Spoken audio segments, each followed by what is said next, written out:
एक और दर्शक हमारे साथ हैं, डॉक्टर जय शर्मा ने हमें कॉल किया है। शर्मा जी, सवाल कर सकते हैं आप। जी डॉक्टर साहब नमस्कार। जी आदाब। डॉक्टर साहब मेरी ये प्रॉब्लम है कि मुझे हमेशा बॉडी पेन रहता है, हमेशा बॉडी में दर्द रहता है जी। और जैसे घुटनों में है उसमें भी प्रॉब्लम रहती है, इलाज भी बहुत अच्छा करवाया जी। एज बता दीजिए अपनी।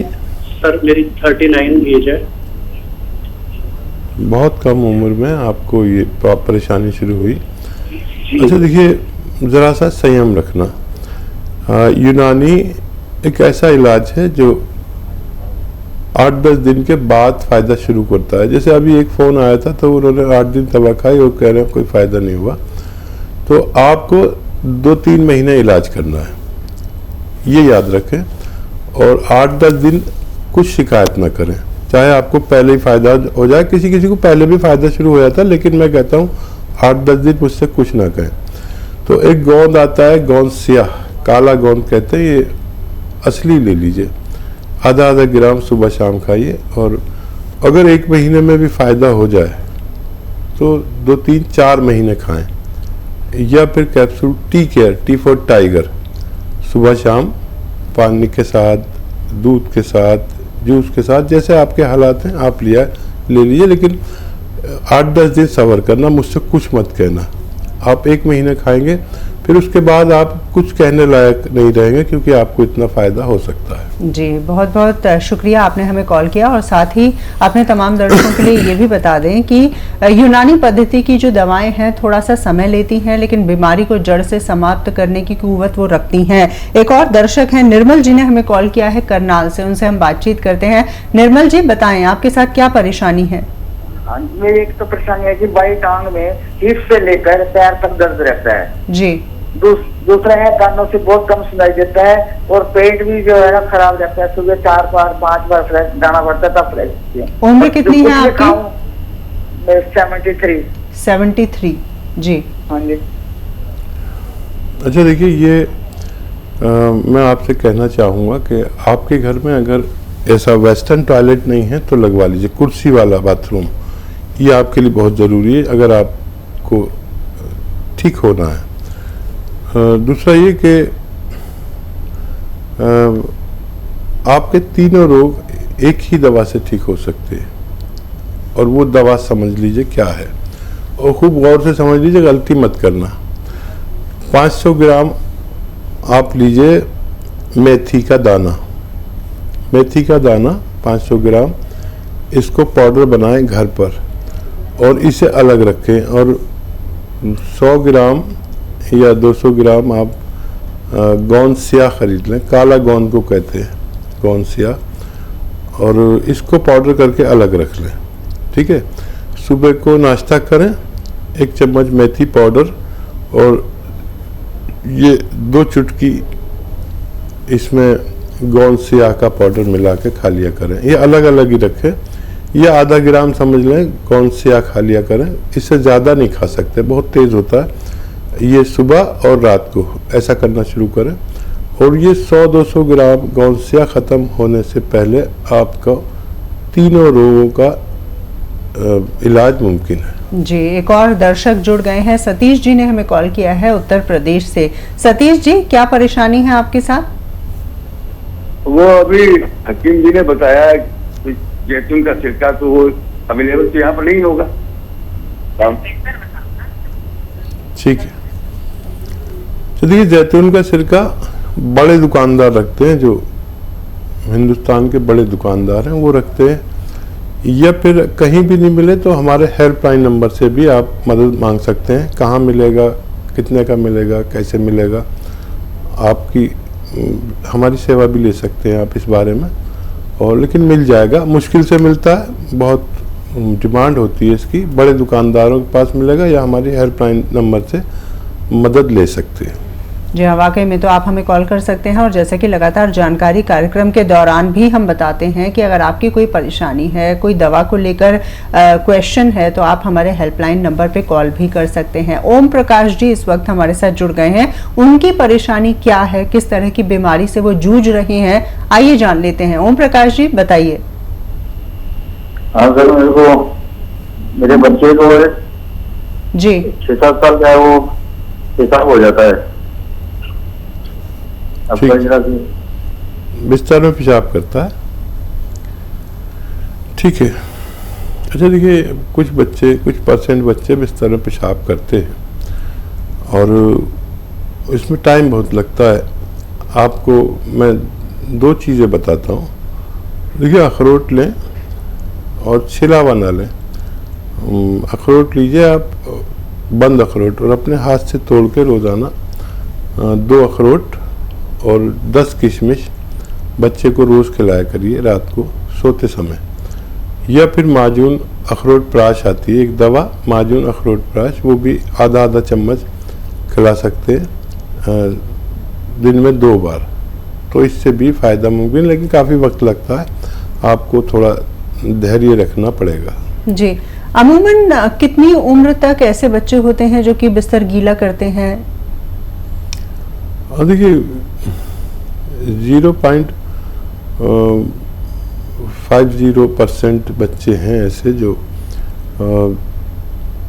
7 साल तक पेशाब करते हैं जी। और 99% बच्चे तो पेशाब करते ही नहीं। 0.99% बच्चे 14-15 साल तक भी पेशाब कर देते हैं। और उनकी परवरिश पर बात है, किस तरह से परवरिश की है। कभी कभी परवरिश की गलती से भी पेशाब हो जाता है जी। अगर बच्चा डरपोक हो और मतलब आँख तो खुल गई उसकी पेशाब के लिए, लेकिन वो आँखें नहीं खोलता, मम्मी से नहीं कहता, तो डर की वजह से भी पेशाब निकल जाता है। जी, जेंडर का भी कोई फर्क होता है कि ज़्यादातर बच्चियां जो होती हैं वो ज़्यादा बिस्तर गीला करती हैं या जो बच्चे होते हैं वो ज़्यादा गीला करते हैं? इस तरह का भी कुछ जेंडर की समस्या है क्या इसमें? नहीं, ज़्यादातर तो नर बच्चे बिस्तर गीला करते हैं, बालक। और लड़कियां में ये रोग बहुत कम पाया जाता है, होता है लेकिन बहुत कम पाया जाता है। जी, वाकई में। एक और दर्शक हमारे साथ जुड़ गए हैं, उनसे हम बातचीत करते हैं, चर्चा को जारी रखेंगे। हेलो, नमस्कार जी, नाम बताएं। जी, स्वागत है कार्यक्रम में, सवाल कर सकते हैं आप। हेलो, सवाल करें। पूछूं? जी पूछिए। हेलो, सवाल करें, प्रश्न करें आप। मेरे पाँव के आपके पाँव में नस से फूल जाती है, हरा काला दिखता है नस पाँव का। जी, उम्र कितनी है आपकी? 55। और नसें फूल जाती हैं पैरों की? हाँ, पैरों के नस काला काला दिखता है पूरा जी। ये हरा दिखता है।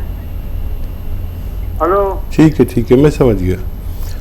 और देखिए, अब मेहनत कुछ कम कर दीजिए, जब तक इलाज चले वजन नहीं उठाएं और वेस्टर्न टॉयलेट का यूज़ करें। वेस्टर्न टॉयलेट मतलब कुर्सी वाला, और या तो कैप्सूल टी फॉर टाइगर सुबह शाम खाएं, खाने के बाद दूध, पानी या जूस से, जैसे आपके हालात हो, या फिर गौनसिया अगर असली मिल जाता है तो 100 ग्राम खरीद लें, और आधा ग्राम सुबह शाम खाने के बाद पानी से, बगैर चर्बी के दूध से या जूस से लेना आपके लिए फ़ायदेमंद हो सकता है। जी, हकीम साहब, ये बात कही जाती है कि नस अगर दब जाए तो उसे दोबारा से उसकी स्थिति में लाना काफ़ी मुश्किल हो जाता है।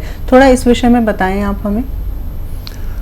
तो देखिए, हमारी क्योंकि इस कदर नसें हैं, जैसे आपको बताया था कि इतनी नसें हैं इंसान के जिस्म में कि पूरी दुनिया पर लिपेटे जा सके। जी। तो रगें ही रगें हैं, और दिमाग तो पूरा रगों से ही भरा हुआ है, नसों से भरा हुआ। तो ये सब दबी ही रहती हैं। जैसे आप बैठे हैं तो आपकी हजारों लाखों नसें दबी हुई हैं, और मेरी भी दबी हुई हैं जी। जो हिप से होकर गुजर रही हैं। तो नसों का काम तो दबना है, लेकिन आपने देखा होगा कि कुछ लोग बैठते हैं तो उनके पैर सुन्न हो जाते हैं, बिल्कुल। और तो कुछ लोग बैठते हैं तो उनके पैर सुन्न नहीं होते। वजह यह है कि नसों में ताकत नहीं होती, स्ट्रेंथ नहीं होती, और नसों को स्ट्रेंथ चाहिए। नसों का काम तो दबना है। अगर मैंने अपने हाथ यहाँ पर रखा हुआ है तो आपकी हाथों की सैकड़ों नसें यहाँ दब रही हैं। अगर आप बैठे हैं तो आपके थाइस की, हिप की बहुत लाखों नसें दब रही हैं। लेकिन आप नॉर्मल बैठ के बात करते हैं, आप किसी की नर्व दब जाए तो वो तो चिल्लाने लगेगा। बिल्कुल। तो नसों में स्ट्रेंथ चाहिए। तो स्ट्रेंथ देने वाली चीज़ें मैं अक्सर बताता हूँ। एक गौंसिया है जो नसों को स्ट्रेंथ देता है, मजबूती देता है, और खून को पास होने देता है, खून को पतला करता है। ताकि खून पतला होता है तो आसानी से कोई भी पानी हो या खून हो, पतला होता है तो आसानी से बहता है, गाढ़ा होता है तो मुश्किल से बहता है। तो नसों का काम दबना है और उनमें स्ट्रेंथ होना जरूरी है। जी, वाकई में। एक और दर्शक हमारे साथ जुड़ गई हैं, सीतापुर से हमें कॉल किया है मंजू जी ने। मंजू जी, स्वागत है कार्यक्रम में। क्या प्रश्न करना चाहती हैं आप? सर, मेरे आंख के नीचे झाइयाँ हो गई हैं जी, और काली नहीं है, ऐसे फुला फुला है। दवा खाई है तो पड़ गई, उसके लिए कोई दवा बताइए। जी। और दूसरी बात ये कि हमारे बाल बहुत झड़ते हैं, बाल झड़ते बहुत छोटे। हमारी 45 साल, बाल झड़ते हैं, झाइयाँ हो गई हैं, 2 समस्याएं हैं। हाँ। अच्छा देखिए, आँख के नीचे अगर फूला फूला यहाँ पर लगे किसी को, ये दोनों आँखों के नीचे फूला फूला आप कह रही हैं, तो अगर फूला फूला है तो आप ब्लड प्रेशर जरूर चेक कराएं। जिसके भी आँख के नीचे फूला फूला हो उसको ब्लड प्रेशर की शिकायत हो सकती है। और अगर सिर्फ झाइयाँ हैं जैसे आप कह रही हैं तो इसका इलाज बहुत आसान है। झाइयों का इलाज, ये जो आपका गोंद मोरिंगा सफ़ेद आता है, गोंद मोरिंगा सफ़ेद वाला लेना, लाल मत लीजिएगा, लाल वाला नकली होता है। गोंद मोरिंगा सफ़ेद आधा ग्राम लें और एक नारियल पानी में मिला के रोज़ पी लिया करें। आपके बालों पर भी बाहर आ जाएगी और आपके ये परेशानी भी ठीक होना मुमकिन है। जी, एक और दर्शक हैं, वेद प्रकाश शर्मा जी ने हमें कॉल किया है। वेद जी, अपना सवाल आप कर सकते हैं। जी, मैं जैसे दवाई मंगवाया था दर्द के लिए, कमर, पीठ, गर्दन और कंधा में दर्द रहता है जी, और दाहिना हाथ में झंझनाहट रहती है। उम्र कितनी है आपकी वेद प्रकाश जी? 69 ईयर्स। 69 ईयर्स, जी। हाँ, तो उसके लिए मैं दवा मंगवाया था गोंसिया, 1 महीना से खा रहा हूँ जी, तो अभी तक कोई फायदा नजर नहीं आया। और पेट की गड़बड़ी था, उसके लिए मैं जब जैतून का सिरका भी मंगवाया जी। तो मेरा सवाल था कि जैसे जैतून का सिरका दर्द के कारण ले सकता हूँ कि नहीं ले सकता हूँ गोंसिया के साथ? जी। अच्छा, पहले तो ये बताइए कि आप 1 महीने से दवा खा रहे हैं, आपका दर्द बढ़ा था क्या? आपका दर्द बढ़ा था क्या? हाँ, बढ़ा है। बढ़ा है? हाँ। अच्छा, आपके पास ये वेस्टर्न टॉयलेट है, ये ऐसा कुर्सी वाला? आप मेरी बात का जवाब दीजिए। है, बहुत अच्छा, बहुत अच्छा। अच्छा, वो दवा छूट गई आपकी जो दर्द की दवा पहले खाते थे या खाते हैं अभी? दर्द की दवा तो अभी चल रहा है, 150 ग्राम मंगवाया था मैंने। नहीं, जो इंग्लिश दवा खाते थे वो अभी खाते हैं आप? अंग्रेजी दवा नहीं खा रहा हूँ, हाथी का खा रहा हूँ। ठीक है, ठीक है। कभी जरूरत पड़े तो वो भी ले सकते हैं। और जिसने भी जो भी ये दवा इस्तेमाल करता है उसको अंग्रेजी दवा की ज़रूरत पड़े तो ले सकते हैं। होता क्या है कि हमारी अंग्रेजी दवा छूट जाती है और उससे फिर छूट गई तो समझ लीजिए फ़ायदा है। अगर आपने अंग्रेजी दवा नहीं खाई और यही खा रहे हैं तो हो सकता है बढ़ावा हो दर्द, लेकिन वो अंग्रेजी दवा का असर कम हो गया। कभी ज़रूरत पड़े तो ले भी सकते हैं, लेकिन अगर वो छूट गई है तो ये फ़ायदा है। लेकिन जितना भी आपने गोंद लिया है ये ख़त्म होने से पहले आपका ठीक होना मुमकिन है। सब्र ऐसी करें, फ़ायदा है आपको। अंग्रेज़ी दवा छूट चुकी है आपकी। और वो आपने सवाल किया कि आप वो सिरका ले सकते हैं कि नहीं। अगर आपको ज़रूरत है तो आप ले सकते हैं।